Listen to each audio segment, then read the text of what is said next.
राजस्थान विधानसभा में 20 और 21 दिसंबर को नवनिर्वाचित विधायकों को शपथ दिलाई गई। इस दौरान 2 विधायकों ने संस्कृत भाषा में पद और गोपनीयता की शपथ ली। शपथ के बाद से ही इन दोनों विधायकों की चर्चा हो रही है। संस्कृत में शपथ लेने वाले ये विधायक कांग्रेस के जुबैर खान और बीजेपी से बगावत कर निर्दलीय चुनाव जीते यूनुस खान हैं। राजस्थान विधानसभा की 200 में से 199 सीटों पर चुनाव कराए गए थे। इनमें से 191 विधायकों ने 20 दिसंबर को विधानसभा में शपथ ली, वहीं 8 विधायकों ने 21 दिसंबर को शपथ ली। अलवर की रामगढ़ सीट से जीते कांग्रेस विधायक जुबैर खान और बीजेपी से बागी होकर डीडवाना सीट से निर्दलीय चुनाव जीते यूनुस खान ने संस्कृत भाषा में शपथ ली। जुबैर खान की पत्नी सफिया जुबैर खान पिछली बार विधायक चुनी गई थीं। इस बार कांग्रेस ने सफिया खान का टिकट काटकर उनके पति जुबैर खान को टिकट दिया। जुबैर खान चौथी बार विधायक चुने गए हैं। सफिया जुबैर खान ने अशोक गहलोत सरकार में कांग्रेस विधायक रहते हुए विधानसभा में मेवात के एक मामले पर चर्चा के दौरान खुद को राम और कृष्ण का वंशज बताया था। संसद में शपथ लेने वाले दूसरे विधायक यूनुस खान वसुंधरा राजे सरकार में कैबिनेट मंत्री थे। राज्य के समर्थक माने जाने वाले यूनुस खान ने पिछला विधानसभा चुनाव टोंक सीट पर सचिन पायलट के खिलाफ लड़ा था। यूनुस खान ने कहा, भारतीय संविधान की 8वीं अनुसूची में अधिकृत भाषाओं में से संस्कृत एक है। ये हमारे भारत की प्राचीनतम भाषा है। संस्कृत का इतिहास बताते हुए खान कहते हैं, वेद, पुराण और रामायण संस्कृत में लिखे गए हैं। संस्कृत हमारे हिंदुस्तान की सभी भाषाओं की जननी है और मैं हिंदुस्तानी हूँ। संस्कृत में हमारे देश की सबसे समृद्ध और प्राचीनतम भाषा है। मुझे फ़ख्र है, मैंने संस्कृत में शपथ ली है। वो कहते हैं, शपथ लेने के लिए हमारे पास 3 विकल्प थे, अंग्रेज़ी, हिंदी और संस्कृत। संस्कृत में ही शपथ लिए जाने के सवाल पर खान कहते हैं, संस्कृत में मैंने इसलिए उचित समझा कि हमारी प्राचीनतम चीज़ें धीरे धीरे लुप्त हो रही हैं।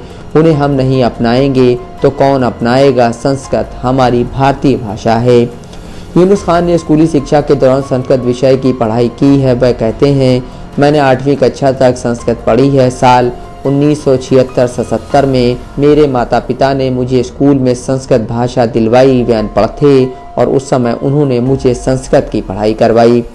पोस्ट ग्रेजुएट तक की पढ़ाई करने वाले यूनुस खान और भी कई भाषाओं की जानकार हैं। वो कहते हैं, मुझे उर्दू, अरबी, हिंदी और अंग्रेज़ी भाषा भी आती है। मैं संस्कृत अच्छे से पढ़ बोल सकता हूँ क्योंकि मैंने पढ़ी है। वे कहते हैं, शपथ लेने के बाद बहुत लोगों ने तारीफ़ की, मुझे अच्छा लगा। संस्कृत के विद्यालय और महाविद्यालयों के प्रिंसिपल, संस्कृत विश्वविद्यालय के कुलपति और संस्कृत के विद्वानों ने फ़ोन कर अप्रिशिएट किया। जुबैर खान चौथी बार विधायक बने हैं। वह कहते हैं, मैं 1993 में दूसरी बार विधायक बना था। तब भी मैंने संस्कृत में ही शपथ ली थी। तब तो बीजेपी का पूरा उदय भी नहीं हुआ था। वह कहते हैं, संस्कृत हमारी प्राचीन भाषा है। हम भारत के भारतीय मुसलमान हैं। यहाँ की संस्कृति और यहाँ के संविधान को मानते हैं। यहाँ के भाईचारे को मानते हैं। हम हर धर्म का आदर करते हैं। वो कहते हैं, धर्म तो बाद में बने हैं। संस्कृत बहुत पहले ही भाषा है। संस्कृत पर किसी धर्म का पेटेंट नहीं है। जब धर्मों का ज्ञान नहीं हुआ तब से संस्कृत है। जुबैर खान ने 12वीं कक्षा तक संस्कृत विषय की पढ़ाई की है। वह कहते हैं, संस्कृत मेरा विषय रहा है। मैंने सीनियर सेकेंडरी तक संस्कृत की पढ़ाई की है। दूसरी बार संस्कृत में शपथ ली है। वो कहते हैं, यह लोगों को अच्छा लगा कि मुसलमान होकर संस्कृत में शपथ ले रहे हैं। वो कहते हैं, संस्कृत कोई एक धर्म की भाषा नहीं है। संस्कृत पर सबका अधिकार है।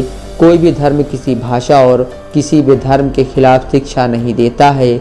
सब मानवता, करुणा और पुण्य का रास्ता दिखाते हैं। सबका आदर करने की शिक्षा देना ही भारत की संस्कृति और भारत का इतिहास है।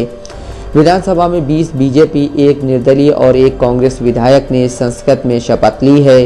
राष्ट्रीय स्वयंसेवक संघ की विचारधारा की समर्थक संस्था संस्कृत भारती के जयपुर के प्रांत मंत्री डॉक्टर कृष्ण कुमार का कहना है कि उनकी संस्था ने नवनिर्वाचित विधायकों से मिलकर उन्हें संस्कृत में शपथ ग्रहण करने का आग्रह किया था। उन्होंने कहा, हमने अपने कार्यकर्ताओं की टीम बनाई और कई विधायकों से संपर्क कर संस्कृत में शपथ लेने का आग्रह किया। हम बाल मुकुंद, आचार्य, गोपाल शर्मा समेत कई विधायकों तक पहुंचे। वे बताते हैं, हमने विधानसभा की पत्रावली में शपथ का फॉर्मेट मंगवाकर संस्कृत में एक परिपत्र तैयार करवाया, एक ऑडियो भी तैयार करवाया जिससे उनका उच्चारण भी शुद्ध हो सके। वो कहते हैं, संस्कृत किसी वर्ग विशेष की भाषा नहीं है, संस्कृत भारतीयता का प्रतीक है। संस्कृत से समाज विशेष, वर्ग विशेष या धर्म विशेष का कोई संबंध नहीं है। संस्कृत को सब लोग मानते हैं और सब इसको अपनाते हैं। रफ़ीस अहमद, दस्तक लाइव न्यूज़।